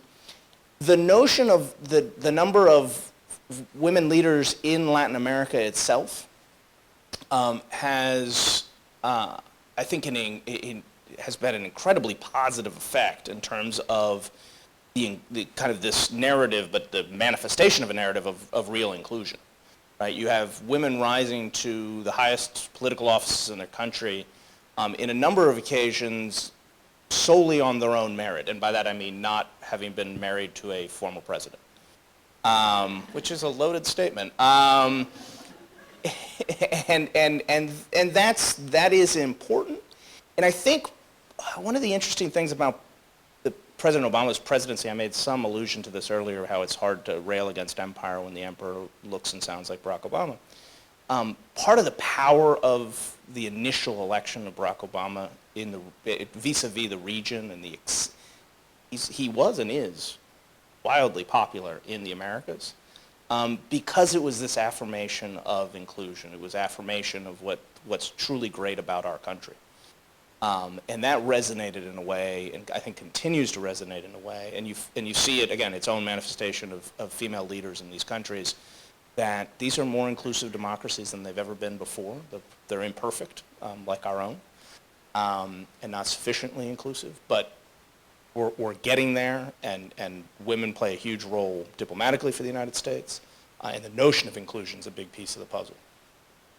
Just to talk about the Department of Defense, which of course we think of it being very male-dominated, and it very much is, but it's important to note that President Obama nominated the first woman to be the Undersecretary of Policy, right, which is the principal policy advisor to the Secretary of Defense, Michelle Flournoy, who's incredibly knowledgeable on defense issues on a global level. My counterparts who worked on other regions like Africa, Russia, etc., were women. The current person responsible for counter-narcotics is a woman. And the person that replaced me, that is now in this chair that I was in, is a woman.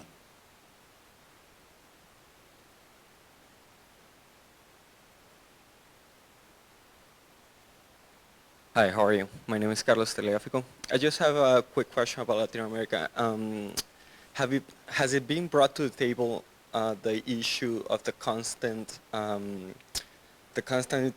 intervention and the constant support that some countries in Latin America do to their ideals, support Gaza, support, and the constant intervention of China and Russia in Latin America. Has it been brought to the table, the relationship that especially Venezuela, Argentina, and some other countries like Nicaragua had with these countries that we know their counterparts with the United States, and they're actually now in our territory in the Americas? You take the kind of China-Russia thing.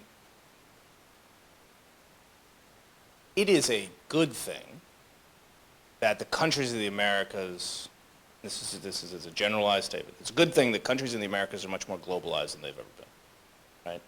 The notion that there is, I'm not a sphere of influence guy, right? I don't view the Americas as, distinctly the U.S. sphere of influence. God forbid our backyard. President Monroe has been dead for a long time. So the notion that countries of the Americas are more globally engaged is a good thing.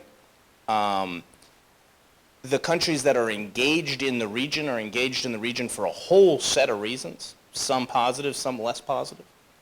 I think China and Russia are a great set of examples because the Chinese are here to buy things. And there's very little ideology that goes along with their purchasing spree. The purchasing spree has slowed way down, and that has real economic significance for any number of countries, particularly those that kind of rode that boom and are now finding themselves less globally competitive because they weren't also doing the important work that you need to do in good times to adapt to a changing global economy. The Russians are here for symbolic reasons. They're not really here. They are here at some level chasing headlines. And because Vladimir Putin he is a sphere of influence guy, right? That's kind of how he sees the world. And quite evidently. And a Russian ship, cutting a triangle in the Caribbean in and of itself is a fairly non-consequential act. I don't think there's any meaningful longevity or staying power or significance to kind of Russian noise-making that you've seen over the course of the last few months. I think it all has to do with a different set of circumstances that he's dealing with. So, again, different folks are here for different reasons. It's not ours to decide if they get to be here or not. It is particularly the Chinese economic engagement, is a call to make sure that we're up in our game, that we're engaged economically and that we have a value proposition, if you will. You'll see I spend more time in the private sector now than I used to, that is competitive, that there's a reason that people want an economic relationship with the United States. It's for most countries, a much more value additive economic relationship than the commodity-based, right? The Chinese are doing what ascendant powers have done in the Americas historically, except they're paying for it. Right? The Spanish didn't really pay for it. The U.S. didn't really pay for it. And the Chinese were on a really long shopping spree that has slowed down. But it is our responsibility as a country, and it is in our interest to deepen those economic ties that are value additive at both ends of the equation. And if we're successful in doing that, I don't think we have to worry particularly about the Chinese presence in the Americas. So let me just maybe interject. So, but what if, so you talk about the deepening of Right. Your crystal ball, right? You talk about the deepening of economic relationships within the region vis-a-vis China, and then you have China withdrawing from the region, and perhaps, that could be one of the consequences or one of the causal factors of the protests in Brazil, right? It slows the Brazilian economy down, and at some point, does the United States have to be concerned about having to deal with the consequences of these powers coming in the region, maybe departing baggage? I was recently in Peru, Brian, and sort of going to something that Brian said. I saw a pie chart that was very interesting. It had a pie chart that said, Peruvian exports and then by country, and then of traditional goods. And then another pie chart of Peruvian exports, non-traditional. And so if you looked at the traditional, it had China 26, Yeah. 27%, and the United States 13 and 14%. That's true. You went to the non-traditional, the value-added manufacture, science, technology, employment, the United States was 28%. And I would point to I would ask the Peruvians and those who say that the United States is not engaged, that the United States is irrelevant, and say, go to that pie chart, which I would suspect is a pie chart that you could use or see in other countries. That 25 or 28%, that's adding real, sustainable, long-term jobs, right? That is adding not only to employment, but science and technology. Taking natural gas or energy, excuse me, sir, out of the ground and sending it to China, yes, it adds to your exports, but it's not a long-term sustainable. In fact, what we've seen in Latin America is a deindustrialization as a result of the, to use a phrase, a sucking sound from Asia, right? Where, the Chinese need to fuel and feed a lot of people. So Latin America has become that kind of place. While our investments and our trade is in something completely different that really matters for the Peruvians, for others in the region, right? Except that sometimes we don't, people don't recognize that. And to me, sort of to piggyback on your question is, we talk about, again, U.S., Latin America, United States is indifferent, it's not engaged. And people kind of, how many times does the president go? How many times does the secretary say? Okay, so that's okay. But that's not, as far as, it's not a real metric. Right. To me, the metric is that pie chart. Right. To me, that metric is how many students are studying in Latin America, how many Latin American students are here. It's the density of those networks of relationships below the government that really matter in the relationship. But people still focus on, well, you sent me an aid, $10 million, you're giving me $5, you don't love me anymore. That's the wrong metric to use. And I think that's in many ways, an Alliance for Progress Cold War framework. And we need to make a jump. We need to change that framework and that paradigm and focus on the things that really matter in a relationship. Let me piggyback on that, and we started to kind of take us into the room. I'm going to take you into a very different room and carefully tread into a conversation. So the room is in Brasilia, in Planalto, the presidential offices. And it's a bilateral meeting between President Rousseff and President Obama. It's probably the most interesting bilateral conversation of the 30 that I had the privilege of listening to, was that meeting in March of 2011. And in a meeting where there were a lot of people in the room, but only 2 people spoke, and had an incredibly fluid conversation, and it was scheduled for 40 minutes, and it went 77 minutes, where the notion of the quality of the economic relationship that Brazil had, and the language was chosen very carefully, no particular country was ever named, but with Asia. And the quality of the economic relationship that Brazil had with the United States were juxtaposed not by the President of the United States, and discussed in terms of there was an understanding in that room that what Brazil most desperately needed to do was to fill this innovation gap, right? The Brazilian economy doesn't have the ability to innovate. Very few economies in the Americas have the ability to innovate, right? The innovation indices don't do the Americas particularly kind. And there was an appreciation that connectivity, economic connectivity with the United States and education connectivity with the United States was a key to filling that gap. I mean, it was a desired goal, right? One of the interesting things happened is that if you then look at the policy prescriptions and the policies that have been followed by the Brazilian government in the last 3 years, there's not a lot of recognition. There's not a lot of putting into practice that space, except for President Rousseff's Science Without Borders initiative, right? Which was a small idea in February of 2011 that she had already announced, right? She had announced that she wanted to increase the number of Brazilian students studying both in STEM, studying in the United States and studying in Europe. But it was kind of a small ball project.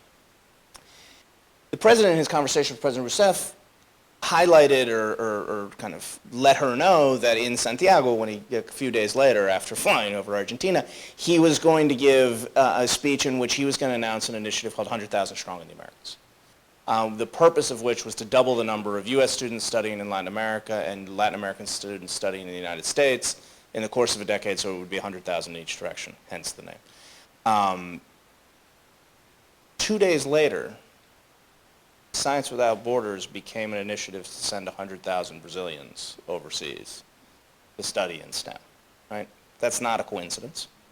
But it's also one of those things that you don't generally, you don't jump up and down about. It's like, oh, great, like 50,000 Brazilians coming to the United States is a good thing for us, and it's a great thing for the future of a relationship between our two countries, and should help fill that innovation gap over time in Brazil. So, and one last thought on, is this, I think the protests in Brazil and elsewhere are much more a function, or less a function of the slowdown of the economy and more a function of increased demand by a middle class looking for their governments to provide kind of basic services, an institutionality that they don't have the capacity to provide, an institutionality right now.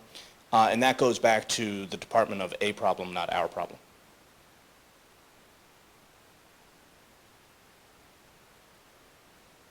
Okay, so my name is Susan Iturriaga. I'm actually an English major and I'm married to a poli-sci major. So he did drag me here. But it actually has been very enlightening. Thank God it wasn't boring. I actually have a benign question. So Professor Fonseca asked what decisions you have made that led to more consequences, unintended consequences. What decisions have you made that were fruitful, that were more rewarding than you expected them to be? So the good things, the good times. And it takes a while to answer. A lot of pause. I'll take a quick. After the earthquake in Haiti, there were, as Dan mentioned, a lot of lessons learned. One of the lessons learned was sort of the lack of information sharing, not just with partners, but even within the United States government. So there was an area of Haiti that needed water, right? And so we didn't have that information, just to give you an example. Or there was an area that needed water, and then like we had trucks and trucks of water going there, and that wasn't a good use of that resource. So from that experience and from the Chilean earthquake experience, we in the Department of Defense, and Secretary Gates was insisted upon this, was let's use the Conference of Defense Ministers of the Americas to propose a coordinating information sharing system so that if there is a earthquake, let's say in Peru, that there be this system by which people could look and see what was needed and where, so that we can save lives faster, be more efficient. We went through 2 of those conferences, and at the last conference in Uruguay, Punta, it wasn't easy. The Argentines were very resistant. There was a vote. It was the first time that the conference had actually voted on a U.S., it was a Chilean proposal with U.S. support. And it was very exciting because the way it worked was they started, okay, there's no consensus, and this organization worked on, but the charter allows for a vote.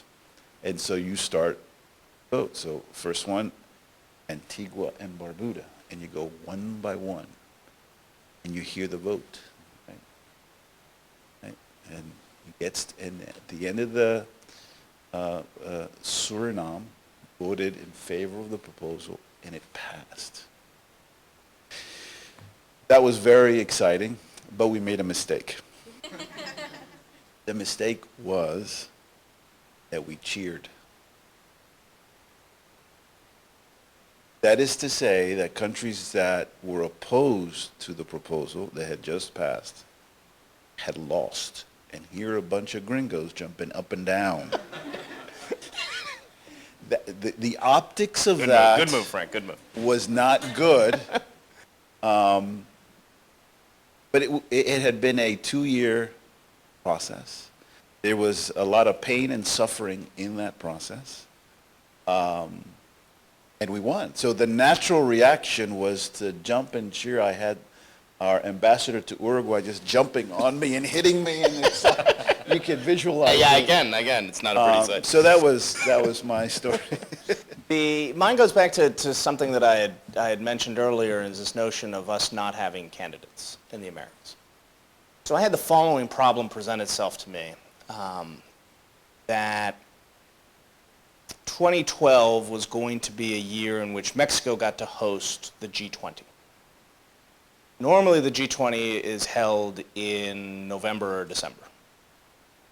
So the Mexicans all of a sudden decided, early in the year, probably in February of 12, decided that, oh, and by the way, Mexico was going to have a presidential election at the beginning of July of 2012. And obviously the President of the United States goes to G20s, right? So here I'm going to have the problem. I have a President of the United States who's going to go, potentially going to go in an electoral year. I'm like, not a problem, because he'll go after the election. Great. In February, the Mexicans decided that they really, really needed to have the G20 10 days before their election. Curious timing, to say the least. So I had a problem, right? I had this problem on my hands of, we assiduously avoid having, wanting the U.S. president to be used politically in electoral years in the Americas because of our long and inglorious history of having candidates in the region. So how am I going to square this circle, right? It's clear that the Mexicans are going to want to use at least the photo op and the bilateral that you have to have with the host. And mind you, the host wasn't, because he couldn't be running for re-election, but the host's party was definitely in the game. Or so it seemed. So I was like, how do we send a message that we don't have a candidate, right? That's a hard message to send. Right? It's kind of a weird thing, to affirm a negative is not the easiest thing in the world. So I came up with the idea, and then sold it to some people, that we needed to take the highest level available American government official to Mexico to sit down with the 3 presidential candidates. And all of a sudden, that meant I was going to take the Vice President of the United States to Mexico City in March of 2012 to sit down with the 3 presidential candidates. That's something that could go horribly awry if you stop and think about it, right? It could seem really paternalistic, right? It could seem like we're coming down to interview, it's a job interview. And the Americans are here to make sure everybody passes muster. So, how do you avoid that? And I decide, one is you message the hell out of it, right? You make clear that the reason he's going, and when he moves his lips in Mexico while he's there, the message has to be, we're here to, we're looking forward to working with whomever the Mexican people decide we're going to work with. Right? That's the basic message. Then you have to think all sorts of, because this was going to be overanalyzed, right? You get way in the weeds. And one of the things you quickly learn in this job is that people read intentionality and read into things in a way that there's a lot less intentionality behind it. But when it came to this set of meetings, I was like, I'm going to be just rigorously objective, right? So, the no-brain decisions. We're going to do these meetings at a hotel. We're not going to do them at the U.S. Embassy, right? I mean, that would be really ridiculous. So we're going to do them in a hotel. We're going to do them in alphabetical order by the candidates' last names, so that we're not picking a favorite candidate, who'd they meet first, who'd they meet last, so we were going to do them in alphabetical order, right? Then I had the biggest challenge.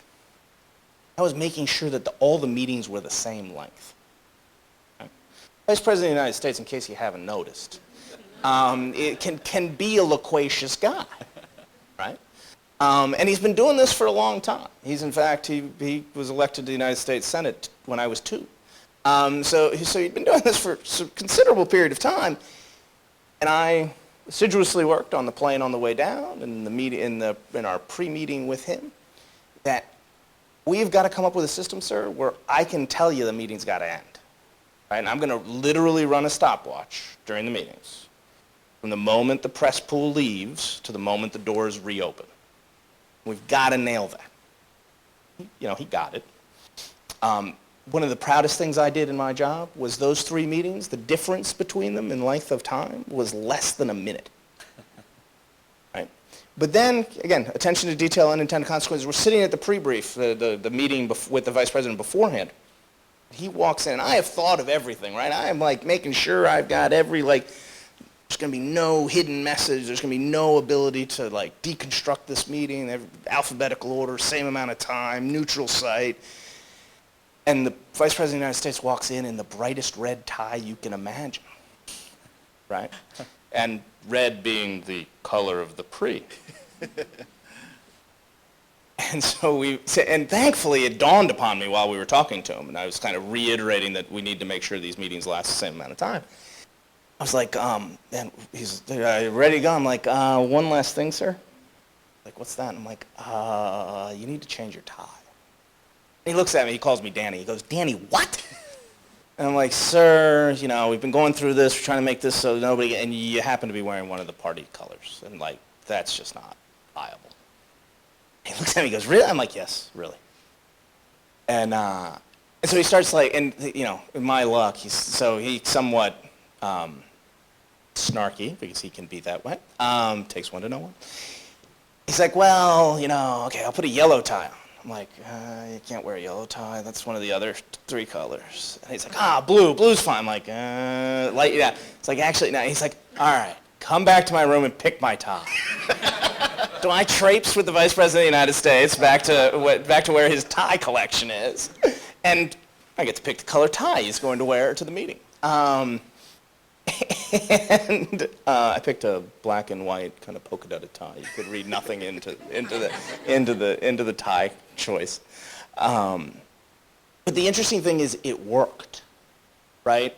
And the things I took care of are things that could have inadvertently screwed it up. Like the vertent part, the part that was really the most important, was he got the message. He was dead on, like in terms of his public message, that, you know, we're here to support Mexico's democratic process. We're looking forward to working with whomever comes out of this process. Had a great meeting with 3 candidates, kind of faded by, and then he went to visit the Virgen de la Guadalupe and hit it out of the park. And that's all that really got covered in Mexico, so it was perfect. But it was also ended up being, it's like the one time the commentariat noticed that we didn't have candidates in Latin America. Like if you go and like look at like all of a sudden, like it was this like revelatory moment for the people who spend too much time deconstructing every little thing you do. They all of a sudden realized, wait a minute, They like kind of explicitly went to Mexico and said they didn't have a candidate, but come to think of it, they haven't had a candidate here or there or the next place, which was really gratifying. Like again, wasn't the intended purpose at all. At the end of the day, I was doing my level best to make sure that our president didn't get misused in somebody else's politics.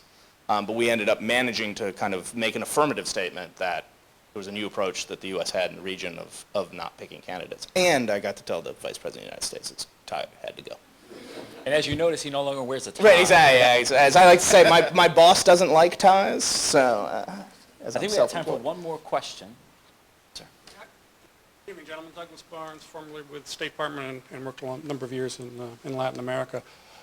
Short question, you alluded to it briefly when you talked about Dilma Rousseff's canceled state visit. WikiLeaks and Edward Snowden, how much damage did they do to U.S. interests in the region? So I lived through WikiLeaks. I did not live through Snowden. Snowden happened once I was on the outside. It clearly had an effect. I think there was a really interesting effect on WikiLeaks in particular. It created, the release of the purported cables, I think I'm supposed to still say that, created a level of like inadvertently obviously, a level of transparency that a lot of the private reaction was, I didn't realize that was all you guys were doing, right? Like this kind of the machine that sees grand conspiracy within the United States vis-a-vis the region, opened up the modern purported cables. The modern purported cables showed absolutely no evidence of that kind of activity because it doesn't exist. So there was that really weird, and again, this was in private, right? In public, there was the kind of standard railing and the standard concern, and it cost us an ambassador in Mexico, and it cost us an ambassador, which is no small thing, and it cost us an ambassador in Ecuador. There was a time when only 3 ambassadors in the world, or 3 leaders in the world, had essentially gotten rid of our ambassador. Like Calderon didn't actually PNG our ambassador, but made it quite clear that his continued service was not going to be appreciated. And the 3 were Calderon, Correa, and Gaddafi, which is quite the group. A cacophonous group.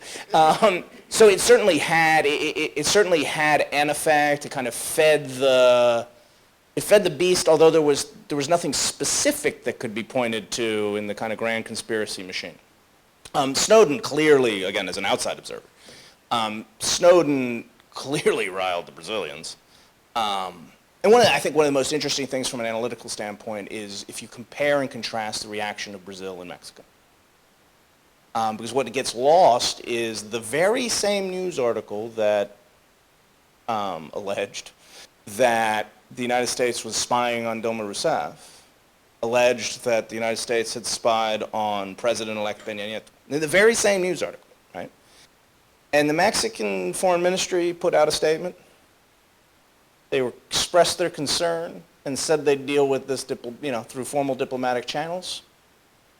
And the issue kind of went away. And the U.S. and Mexico continued working all the things that U.S.-Mexico work. Some of this is a function of necessity, right? The intensity of the relationship between the United States and Mexico is very different than the intensity of the relationship between the United States and Brazil, and there's not as much leeway to get upset if you're Mexico. But obviously the reaction, political reaction in Brazil was a very different one, and we hit it. The story hit at very different political moments in the 2 countries, right? Enrique Peña Nieto was in a good place politically. Dilma Rousseff, not so good moment politically. Turns out it might not have been her worst moment politically. That's TBD. Quite soon. But it obviously, I mean, the thought experiment of think of a country in the world that the U.S. would invite to a state visit, who would accept and then say no.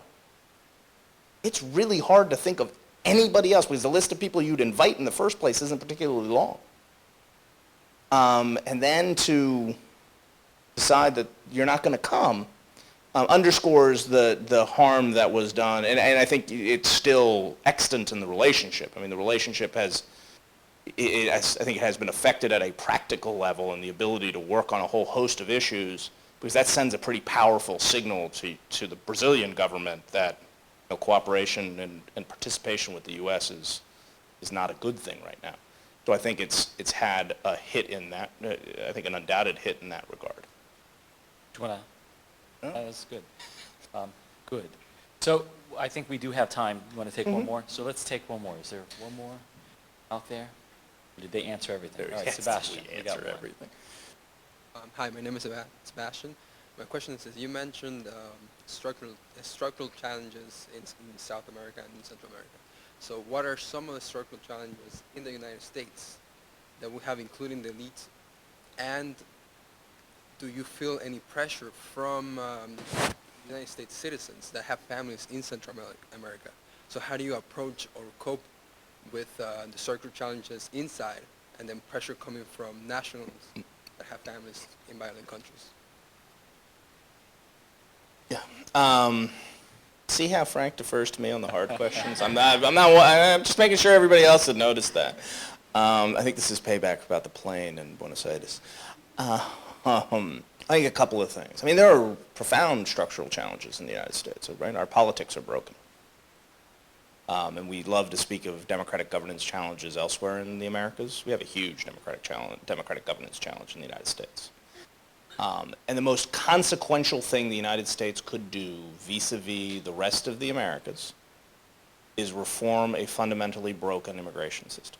And our politics prevent that right now. So that's wildly frustrating both when in government and outside of government. And again, it would have huge consequences to a bunch of these relationships, particularly everybody kind of north of the Darien Gap, right? In a real practical level and at a beneficial level, both for the United States and these countries, their economies and their societies. So that is certainly true where a structural problem in the United States is standing in our way.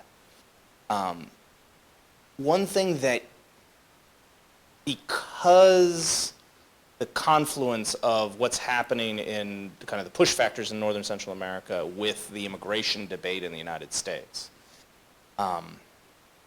the kind of the direct influence or direct impact or the voice of those who have family from Central America gets drowned out really quickly because it gets lost in this bigger dysfunction. So you just haven't seen that dynamic a ton. And there's a bunch of reasons for that, right? Both there are status issues among the families. There are socioeconomic reasons behind it. There are geographic reasons in terms of where folks live and how much political influence where they live and how much political influence where they live has on national politics. So there's a bunch of things that factor into whether and how that connectivity manifests itself in our politics. But at the end of the day, again, our immigration system is fundamentally broken. Sadly, our politics are more broken right now. And we're not going to be able to fix it until we have two functioning parties. And right now, on a good day, we have one functioning party. I'm not even sure we have two even on a good day, we have any functioning parties. But that push-pull that's driven by a bunch of different things in the U.S. It served as a real break to doing the most consequential thing we can do vis-a-vis the Americas today. It's a tough way to end Yeah, sorry. this evening. But if you'll join me in giving our guests a round of applause.